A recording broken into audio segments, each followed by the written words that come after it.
Hi students, welcome to the session on Friis transmission equation. The other name for Friis transmission equation is Friis transmission formula, right? So in this video we will see what is the necessity of learning this Friis transmission equation and its implication. The implication is from this only we will understand why 3G mobile phones use not more than 2 GHz signal and 4G phones are happy to use around 700 megahertz signal, right? So these are all some implications that we learn from the Friis transmission formula. Okay, so let us start now.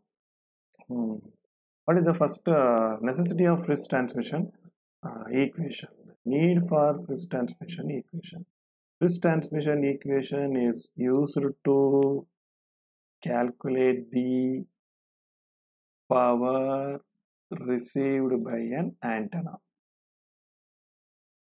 Okay, that is the main use of Friis transmission equation, right? We have an antenna in our home. How much power that antenna receives, that is calculated by using the Friis transmission formula. So whenever you want to learn about Friis transmission formula, we have to talk about both the transmitting antenna and the receiving antenna. So let us assume we have two antennas, right? Both the antennas, right? So this is transmitting antenna, this is receiving antenna, right? With transmitting antenna is omnidirectional. That means it radiates in all direction. Okay, and lossless. Assume that the transmitting antenna is omnidirectional and lossless with gain of GT, right? And you must know the distance between the transmitting antenna and the receiving antenna is R. R is very large, very long. Okay, and it is assumed that receiving antenna is in far field distance of transmitting antenna, right? So in far field only we know electric field will be dominant, right? So let us assume the gain of the receiving antenna is GR. Okay, so now we will derive the equation. Fine, right? This transmission equation. Okay, so first thing is the power density, right? So the power density of the plane wave incident on the receiving antenna. Power density of the plane wave incident on the receiving antenna. Right? Why I am calculating this? See, we know that antenna radiates in a spherical shape. The radiation will be in a spherical format, right? So when it radiates, so it is radiating like that, right? So we know our antenna is far away, the receiving antenna is far away from the transmitting antenna, right? So you see, when it is far away, the radiation appears like a plane, like this. At particular point, it is like a plane. Even though the antenna radiates spherical shape, the radiation is spherical. Fine, the radiation is spherical in shape, but when the sphere is too long, at the particular point in the long distance, the sphere appears like a plane only. So the wave is called a plane wave, right? So at a particular point we cannot find power, we find only power density. What is power density? Power per particular area. So that's why I am calculating power density is power per area. Fine. So the antenna radiates power here and it is spherical in shape. The radiation is spherical, but at the receiving end, because the distance here, the radius of the sphere is r, that much big. Let us assume this r is 400 kilometer. Let us assume it is Chennai station, Chennai TV station. Let us assume this is in Madurai, right? The distance is 450 kilometer. So if it radiates sphere, the sphere it is becoming a flat region in Madurai people.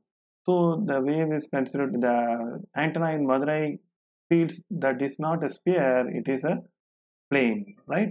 So we can calculate the power at a particular point. That's what power density, power per area, right? Not full power, right? Because our antenna is bothering about this area only, right? The radiation is here, but we are bothering about only this point where we are receiving power. So power density of the plane wave incident on the receiving antenna we are going to calculate first, right? So power density is given by power per area. Power means what is the amount of power transmitted. So transmitted power area. What is area? It is a sphere, right? So what is the surface area of the sphere? 4 pi r square. R is the radius. Here r is the distance from the transmission antenna. Yes or no? So that much big sphere we have to, that much area we have to consider. So it is power density is power per area. Like population density, population per area, power density is power per area. Here the power is transmitted power. The area is the area of the sphere, 4 pi r square. R is the radius here, right? For us it is a distance. Okay. Now we got PT, right? Let us assume this is equation number 1. Then let GT be the gain of transmission antenna, right? In the direction of receiving antenna. In the direction of receiving antenna. Right? What we assumed that the transmission antenna is omnidirectional antenna. It radiates in all the direction, but towards the direction of receiving antenna, let us assume the gain is GT. So what is the power available at the receiver? This indicates power available at the receiver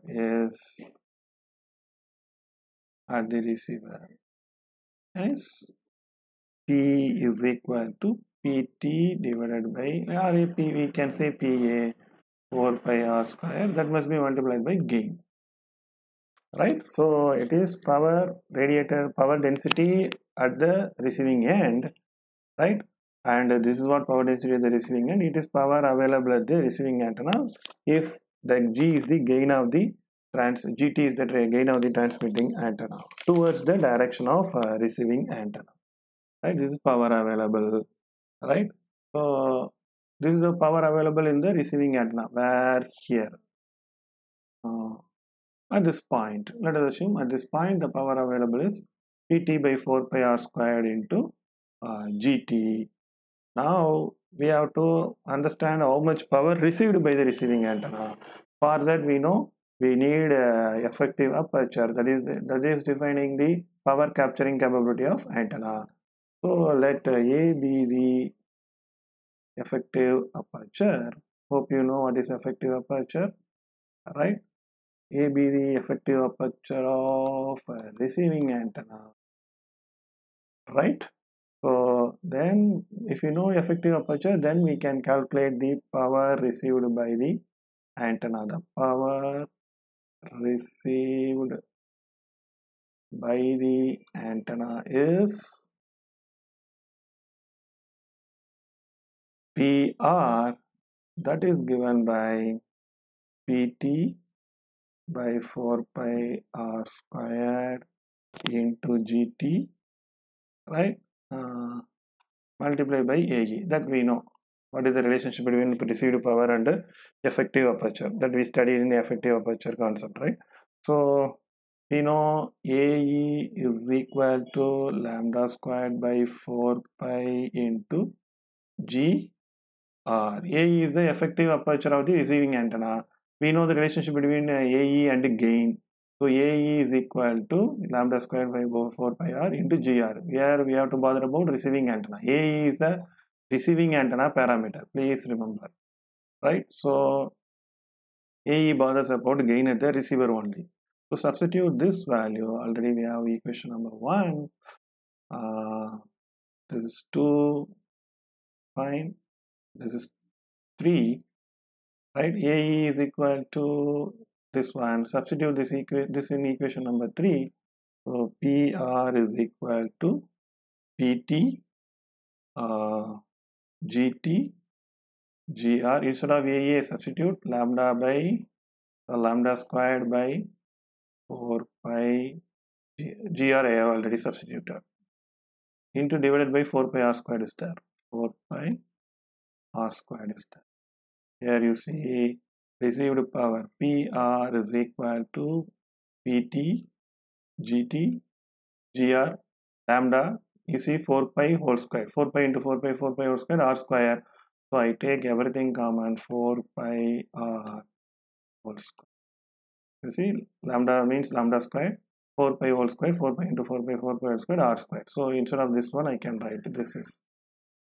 So this is what we know as Friis transmission formula. See what it is used? It is used to calculate amount of received power PR, right? So when we know PT, GT is the gain of the transmission antenna, GR is the gain of the receiving antenna, R is the distance between the transmission antenna and receiving antenna. Fine. Okay. Instead of lambda is equal, I know lambda is equal to C by F, so I can write PR is equal to PT, GT, GR C by 4 pi R F whole square. Okay, this equation is the implication of Friis transmission formula. From this, what we are understanding, if what do you know, you see what is the thing, it relates transmission power and gain of other things, right? So you see if frequency increases, from this equation we know if F increases, what will happen? The received power will decrease. That means when frequency is more, the power received by the antenna will get decreased. If frequency is more high, better we write the word high. If frequency is high, power received by the antenna will be less. Okay, so what is the thing we are understanding from this? For antenna with specified gain, that means GT, GR, everything is fixed that we know. With the specified gain, right? So the energy transfer or power received, the energy transfer will be high. At what frequency? Low frequency only. At high frequency, power received, power is nothing, energy is nothing but power is nothing but energy by time. So for antenna with the specified frequency gain, that is gain is constant, more power will be delivered at low frequency only, right? That's what we have to learn from this. That is very, very important point. We define one new term called path loss, right? So path loss is defined by the difference between the received power and the transmitted power, right? So PT minus PR. So we know whenever it transmits some power, when it is received by some other antenna, surely the received power will be lesser than transmitted power due to various interference and disturbance, etc. Right? So the loss is known as path loss. Okay. So you see here the path loss is very, very important parameter, right? So now we answer the second important question I told in the introduction session. What is that? Is we know mobile phone use 1892 around 1915 megahertz, right? So this is the frequency range used by our mobile phones, right? That is less than 2 gigahertz. Okay, so why they are using less than 2 gigahertz? If the frequency is available with so much range, but mobile phones are using only less than 2 gigahertz. What will happen? If frequency increases, the path loss will increase. What is the reason? Yes, what is path loss? The difference between the transmitted power and received power, right? So let us assume transmitted power is somewhat 100 watts, for example, right? When frequency increases, what will happen? When frequency increases, PR will decrease, right? So PR will decrease. That means PR decrease means the difference will become high, right? If PR is 20, the difference is 80. If PR is 10, the difference will be 9. So because what happens if F increases, PR will decrease. PR decreases means what will happen? PL will increase. That's why the mobile phones don't use frequency greater than 2 GHz, even though we have a so much wide range of frequency, right? So that is the most important point we must know. And moreover, we know that our 4G phone LTE that uses 700 megahertz. The operators are very much happy about this 700 megahertz frequency. What is the reason? Here frequency is low. Frequency is low means PR will also become low. So PR becomes low means path loss will be low. Yes or no? If PR is reduced, what will happen if the value is reduced? Sorry, PR will become, if frequency increase, PR will increase. Okay. Right? So if frequency increases, PR will increase. Yes, what is the reason? You see, again come to first. If F increases, PR will see if frequency decreases, PR will increase, right? So frequency decreases, PR will increase. PR increases means the difference will less. PT minus PR difference will be less. So path loss will become small. So the mobile antenna can receive more power. This indicates antenna can receive more power. Okay, so more energy will be transferred from transmission antenna to receiving antenna. That's why the 4G operators are very much happy about this. What do you call 700 megahertz frequency? Okay, and path loss is given by the formula for path loss is that is in the formula itself.